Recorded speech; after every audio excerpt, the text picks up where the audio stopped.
ቃልካ ንእግረይ መብራህቲ ንመንገደይ እውን ብርሃን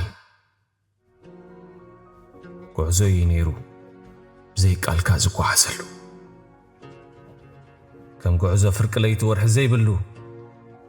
ከዋኽብቲ ሰማይ እውን ዘይወፅሉ ዓይንተይ አንቋርየን ዘይሪኣሉ ኣጋረይ ዝረግጾ ዘይፈልጣሉ በዚዩ ማእዝነይ ዘይብለሉ ቤታዬ ሕያው ቃልካ ምስ ፈለጥኩ ግና ብርሃን ኮይኑኒ ከም ናይ ቀትሪ ብርሃን ዓይንተይ ኣብ ርሑቕ ንዘለዋ ማዕዲን ርየን ኣጋረይን ዝኸዳሉ መንገዲ ዘማርፃ ኮይነን ማእዝነይ ፈሊጠ ዓይንተይ እውን ጐሊሕን ቃልካ ንእግረይ መብራህቲ መንገደይ እውን ብርሃን ንቓልካ ምስ ረኸብክዎ በላዕኽዎ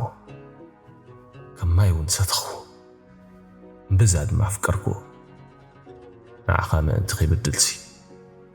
ንቓልካ ኣብ ልበይ ዓቐርክዎ ሓጐስ ልበይ እሞ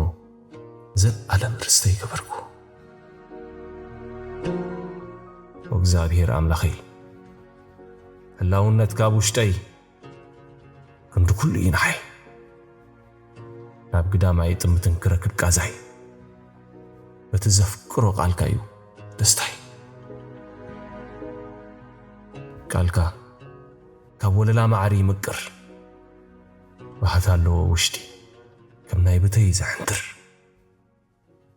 ስለዚ ብቓልካ ዝምዕድ ዝመክር ዝኾነ ሰብ ስለ ዝቕይር ቃልካ ህያው እዩ ንነፍሲ ይመልስ ሕጂ እውን ብቓልካየ ዝገጥም ሓሳባተይ ዝገልጽ ስለዚ የለ ካብ ቃልካ ዝበልጽ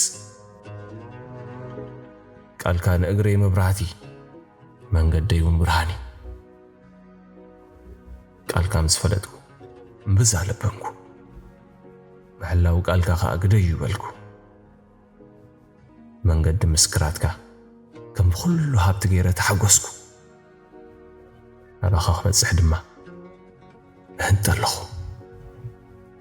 ኣሚን